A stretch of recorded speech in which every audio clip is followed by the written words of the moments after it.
Hello, everyone, and welcome back to another Oscar prediction video where today we will be taking a look at the category of Best International Feature Film. Now, there's a couple of disclaimers I want to get out of the way before we start, and one of them is unfortunately, I was not able to see a lot of these movies. I've only seen All Quiet in Argentina in 1985. The other three I really want to see. I've heard very good things about them, but I haven't gotten any screeners and they're not available on demand or any streaming services I have. So hopefully I get the chance to see these before the Academy Awards because they look really good. And I really don't want to shut myself out from great world cinema. But with that being said, there's not a lot of tension going into this category. I think most people can tell pretty easily what film is going to win this year, which is interesting because it took a long time for the race to get this way. There was a lot of confusion for a while. Um, as I'll get into, some of the most acclaimed international films of the year are not nominated. Um, but yeah, let's just get right into it, starting with fifth most likely to win is The Quiet Girl. Now, this is actually the first nomination for Ireland as a country, so well done to you, Ireland.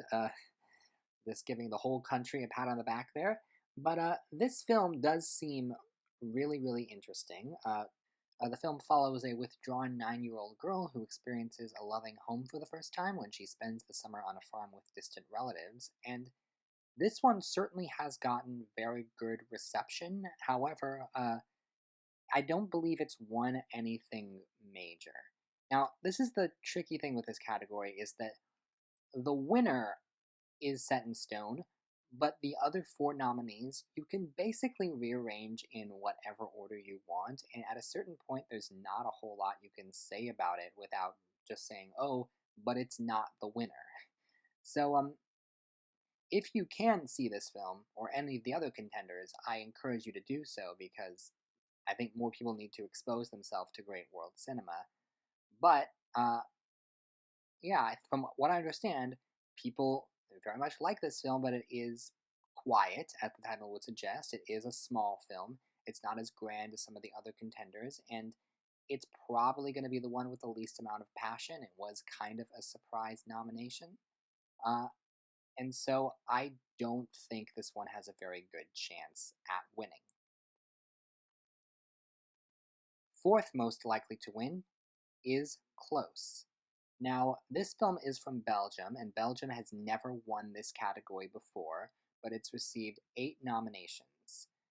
So you could say that that would give voters an incentive to want to support it. The film follows two teenage boys whose close friendship is thrown into disarray when their schoolmates notice their intimacy, causing a rift between them. This one premiered at the Cannes Film Festival, got very, very strong notices. However, I don't know. I'm just noticing a distinct lack of passion, at least compared to some of the other nominees. Again, it's tricky to go into. I guess it just hasn't won as much as the other main contenders. That's really all the justification I'm going off of here. Uh, Again, great film, but you know what? The bottom three movies in this category are tricky because I feel like they're not getting widely seen. They're not widely available. Hopefully, they should be available to Academy voters, but to the general public, we don't know a whole lot about these movies. So, I again, I want to see it. I hope I get the chance to see it before the Oscars. Third most likely to win is EO. Now, this film is from Poland, and Poland has been nominated 13 times. They have won once for Ida, and this film follows the life of a donkey born in a Polish circus. This one, I think, does have a little bit more passion behind it. It's not the kind of thing that's not for everyone, but the people that do vibe with it are really, really enjoying it. And there's something really pleasant about seeing the world from the perspective of a donkey. With that said, again, the fact that it doesn't work for everybody, and the fact that there are some people that are bored by it, means it's probably not in a great place to win. but I think it definitely will get votes. Well, won the jury prize at Cannes Film Festival. I'm seeing there. So I don't. Yeah, once again, movie that a lot of people like, but I just don't know if it's going to have the support to win over the competition. Second most likely to win is Argentina 1985. So this movie is from Argentina, big surprise there. And Argentina has actually won this award twice for The Official Story and The Secret in Their Eyes, and they have 8 nominations. And this film, based on real events, follows the events surrounding the 1985 trial of the juntas, which prosecuted the Argentina's dictatorship. This one I have seen, and I can tell you I enjoyed quite a bit. It's a very procedural legal drama that's very well executed and shines a spotlight on history that USA viewers might not be familiar with. So I would recommend checking it out. And I think the reason why I put this film at number 2 is because it won the Golden Globe, which was a big surprise. I don't think a lot of people were expecting it to win the Golden Globe, but that Globe win shows that it does have passion. And that might also have something to do with the fact that Argentina won the World Cup, and so there's a lot of support going for that country in particular. However,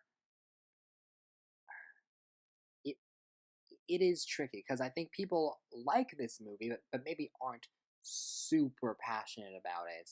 And it's this recurring theme. I feel like I'm repeating myself, but I think the movies that are in 2, 3, 4, and 5 are all well liked enough, but none of them have anywhere near the level of passion that the film that is number 1 most likely to win is.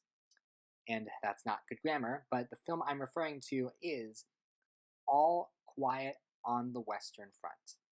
So this film is from Germany. Germany has won this category twice, Nowhere in Africa and The Lives of Others. At least we're talking about unified Germany because it used to be separated into East and West Germany, and it's kind of complicated. But at any rate, Germany is about to add another win to their belt with this movie. The film follows the life of an idealistic young German soldier in the closing days of World War I who enlists in the German army and then becomes exposed to the realities of war. Now, this movie is nominated for Best Picture. It's nominated for a total of 9 Oscars. The other 4 movies in this category just have the 1 nomination for International Feature. So, yeah, there's really no competition here. And we've seen this sort of thing happen a lot recently, where the Academy has become more and more willing to nominate international features in Best Picture, which is great. But it does make this category very predictable. Now, what's interesting is that it took a while for the category to become this way, because for a while there wasn't a clear frontrunner. I remember seeing RRR and thinking that that film could really stand a chance at winning this Oscar, but then in a baffling move, India decided not to submit it. And after that, I remember people were going back and forth about what was going to win the Oscar, either All Quiet or Decision to Leave from South Korea, which also ended up, I mean, it got submitted, but it wasn't nominated, which was a big surprise for a lot of people. But of course, All Quiet suddenly catches on very, very late in the game and gets all these additional nominations, which I think is deserved. The movie is great. It is a really, really powerful anti-war film.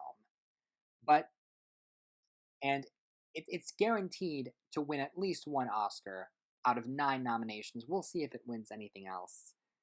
And I will say, every year this has happened more and more frequently that we get an international feature in Best Picture. And sometimes people try to make the argument that, maybe they'll give it to something else. Maybe the Best Picture nomination is enough of a reward. They're not obligated to vote for it.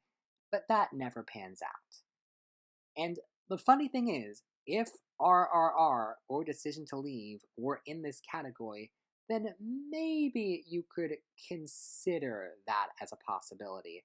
But those films aren't here. And the 4 movies that are, while they're all well liked, I don't think any one of them has enough passion on their own to take down the behemoth that is All Quiet on the Western Front. And another thing that I will say, I think it's pretty likely that within the next 5 years, we get more than one international feature nominated for Best Picture, which should make this category a little bit more interesting. I mean, this year, Triangle of Sadness is up for Best Picture, and that's basically an international feature that happens to be in English. At any rate, All Quiet is going to win the Oscar, and there's really no point in considering any other possibilities. All Quiet is going to win, and it's going to be very deserved. So thank you very much for watching, and tune in next time where I will be taking a look at the category of Best Visual Effects. See you then.